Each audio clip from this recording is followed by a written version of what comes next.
This lesson begins with a section of the chart beginning with the duck. The sounds in this new section are not a problem, because by now it is obvious to the teacher that the students like the challenge of matching. This lesson branches out to a few things separate from the chart, so let's focus on these steps one at a time. In this part 1, we'll begin with the chart.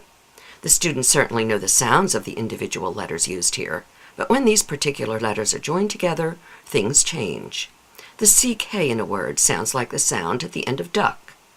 The QU combination sounds like the sound in the beginning of queen. The DR combination sounds like the sound we hear at the beginning of dragon, and so on until we reach the SH of shell. You can point out here that the Q is always followed by a U in our English language. Always.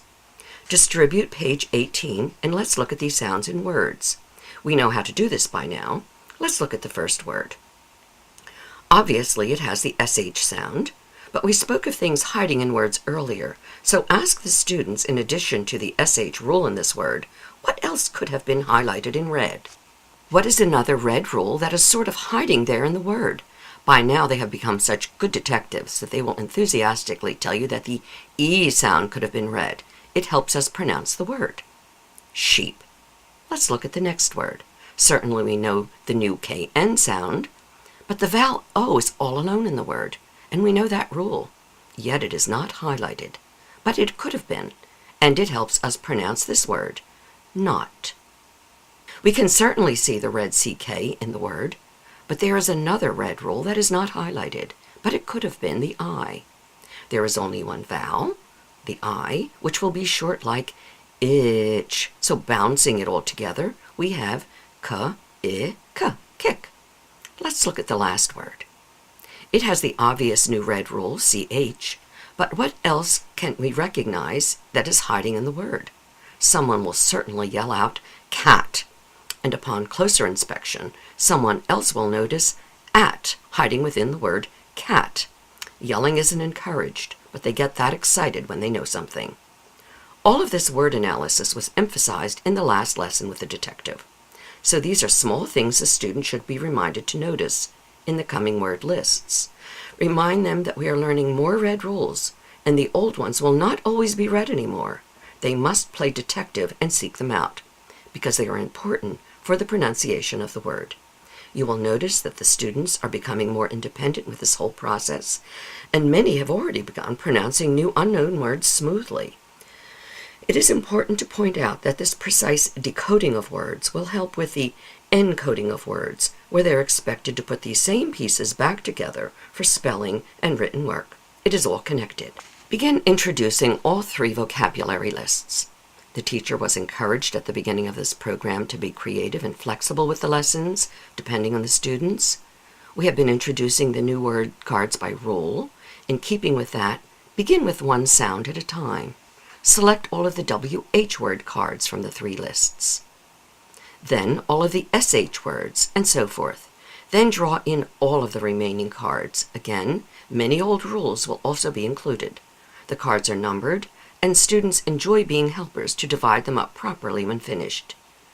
When we have multiple word lists in a lesson, like these, 5, 6, and 7, the vocabulary of all 3 lists must be done before going to the reading. Because even though each list has its own individual workbook pages, the reading stories do share a few words. They all share the same new rules, so that is not a problem. And this yellow lesson page will guide you through the exact sequence for this. A fun activity with the cards is to have the students form small groups around the room. Have them sit on carpet squares and give each group a stack of cards. Choose a reliable leader for each group. Have the group leader choose cards randomly, and have the group members take turns decoding. This can also be done with just 2 students, a stronger one and one having more difficulty with a particular list. Proper pairing can be productive. When the 3 vocabulary lists have been completed, follow up with the detailed steps here. These steps have been carefully summarized for the teacher to ensure that everything is sequential. Everything falls comfortably into place. The teacher may speed up her pace depending on the students, but do not deviate from the sequence here. The steps are very specific for follow-up and development. Now that completes the first part of this lesson. When the time is right, during the new vocabulary development, move to part 2. In this part 2, we have to move from the chart to display page 19. Lesson number 4 is a turning point. We are crossing a threshold into vocabulary words that defy the red rules. There are no rules for some words, so they're tricky to read. We have avoided these little guys long enough, so let's meet some of them now. We will begin with the smallest, certainly the easiest, on page 19. In the stories following this lesson, these very small, tricky critters will be making an appearance. These are words that just will not follow our red rules. Very naughty. Distribute this page 19. The little words on this page are not on our cards, but tell students that when they meet these little critters in their actual reading, they really will not be hard to figure out, because they will use the trick of bouncing on the consonant sounds we know and listening to what just sounds right. Discuss the small words here on 19 as a group. Go around the room taking turns reading the new words and the demonstrations of how they're pronounced. She sounds like she. He sounds like he, and so on down the page. Keep it relaxed. Make it fun. Moving down the page, see what happens when they are attached to words we know, like going, because, and others. Obviously, these words are not intimidating, so be creative as you review this page. After the students have played verbally with these words, go to the bottom of the page. Remind the students that these short sentences at the bottom are made up of words they know. We will use what they know to figure out what they do not know. We will use the consonant sounds of the letters in the small words to hear what just sounds right. What word fits, like this? I can d that. Looking up at the top, it is the oo sound, so the word is do. Demonstrate a few, then ask for volunteers. Have them take turns reading the sentences, or break up into pairs. Match a stronger student with one who needs more review, and have them read the page to each other. Certainly, eventually, have them read this whole page aloud to someone at home for homework. All of the above will take some time. Additionally, there are 3 vocabulary lists to cover. Therefore, only when you're satisfied with the student progress and after the directions on this companion lesson page regarding workbook and reading have been addressed, will you have the students focus on the 3rd and last part of this lesson. We will do that using display page 20. The teacher will decide when to distribute and discuss this page with the students. Therefore, the following demonstration is for the teacher's benefit right now. Again, as with previous lessons, I strongly advise using this DVD directly with the students for presentation when the time is right. We have already met the first very small, tricky critters that students will meet in their reading, like to and so, and that was no big deal. But unfortunately, our English language is filled with other tricky critters. Our English language has an enormous amount of words, and a lot of them do follow our red rules, and that's a good thing. Yet a good portion of them do not. But that's not really a bad thing, because we have a strategy for dealing with them. We still bounce on the consonants and listen to what just sounds right, and it works. In this program, we have divided the family of tricky critters into 3 types. The tiny tricky ones, which we just met on page 19, were not a problem. The trickier ones, which are coming up next, are really just a tad bigger. And lastly, the trickiest of all, we'll meet later on. For now, using page 20, let's talk about the trickier critters. You'll see that they're not much of a problem. Just play with the sounds in the words and see what sounds right. They're almost fun to figure out. When you distribute page 20, remember, these words are only trickier because they're bigger, no big deal. But using what we've learned so far, if you attempt to decode these words aloud using the red rules, they just won't sound right. There will be a lot of frowning. So what we do again And what works every time, even with these bigger words, is to continue to focus on only the consonants in these new words, using the consonant sounds, and just what sounds right in the sentence gives us a word, like this. Let's use page 20, where some of the new tricky critters are underlined. Sue and Ed are cats. No problem. All the words work. Sue and Ed live down that road. The underlined word has a magic E. Live, but it doesn't sound right. This is definitely a tricky critter. Let's just bounce on the consonants in the word to see if it helps. Sue and Ed, v. What makes sense? Yes, it's live. We are not friends. It has two vowels walking, but the I doing the talking makes it sound like friends. It does not sound right. This must be another tricky critter. If we bounce on the consonants and listen for what makes sense, let's see what happens. We are not friends. Friends. Yes, the word is friends. Using the underlined word in 4, those twa cats chase me. What sounds right? It has to be 2. Those 2 cats chase me. Number 5, I have cheese, but I will not share it with them. Well, that certainly doesn't sound right. Let's jump on the consonants. I have cheese, but I will not share it with them. That's it. See, it's not hard. Let's read the rest. Number 6, I love sweet tea.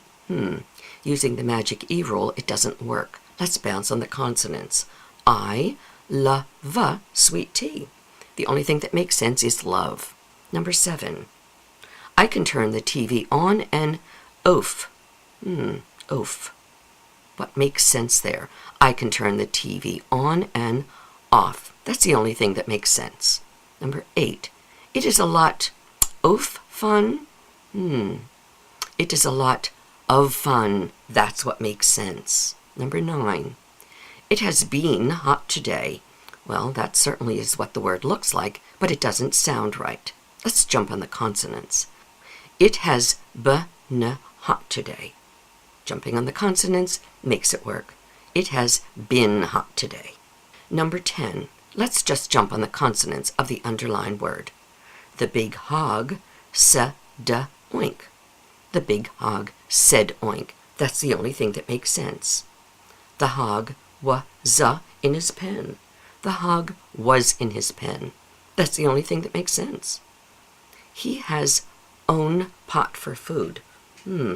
He has own pot for food. Well, the only thing that makes sense is that he has one pot for food. Number 13, a man will give food to the pig. The man will give food to the pig. Number 14, the food will be put in the pot. Put is the only word that makes sense. The food will be put in the pot. 15, I can hit a ball from here. I can hit a ball from here. 16, I can hit a ball to ya. I can hit a ball to you, Sam.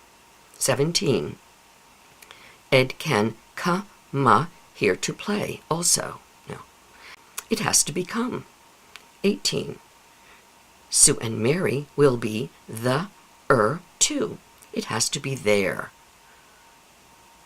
Oh, yum, yum. I see some cake in your dish. Let's look at this again.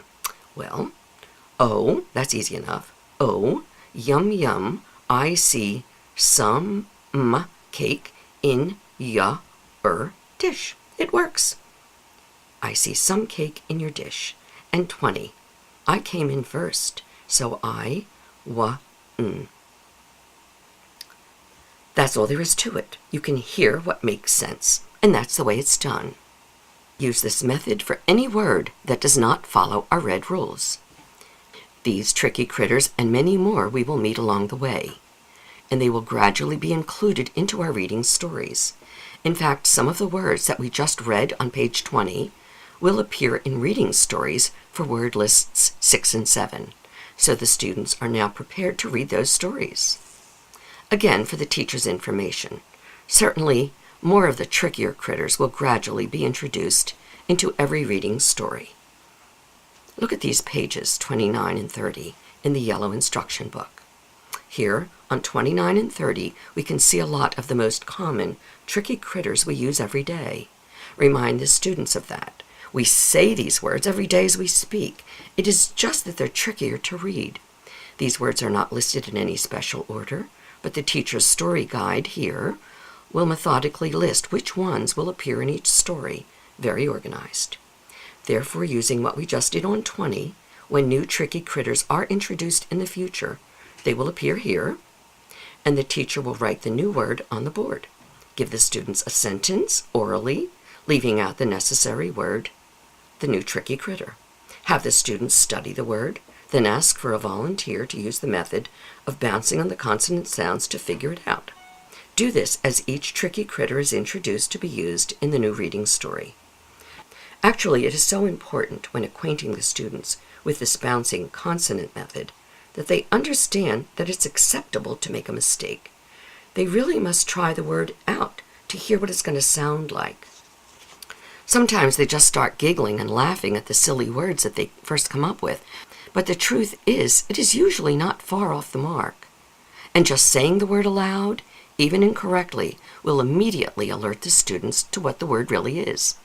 I tell them it's like trying on new shoes to see if they fit. So it's very rewarding to watch students as they realize this, when they excitedly announce to the whole class that they know what it is, that they figured it out. The whole lesson does have the excitement of a game. Keep the lessons relaxed, make them fun. Positive feedback will build so much confidence. Another side note for the teacher. Looking at the end of our chart, we actually do display some of the trickiest combinations. These letter combinations are in words that we call the trickiest critters of all. Our reading up until now has been and will continue to be very controlled. Therefore, these combinations have not really appeared yet, but they will in the next lesson. So we will talk about them when we get there. There's a lot of material here in Lesson 4. It has 3 important sections, but they're very well planned out, and with the completion of this lesson, you will be nearly halfway through the set. So while I certainly presented a lot of information quickly here, you need to deliver it slowly. Now return to the yellow duck page of Lesson 4, and I will meet you at Lesson 5, the castle.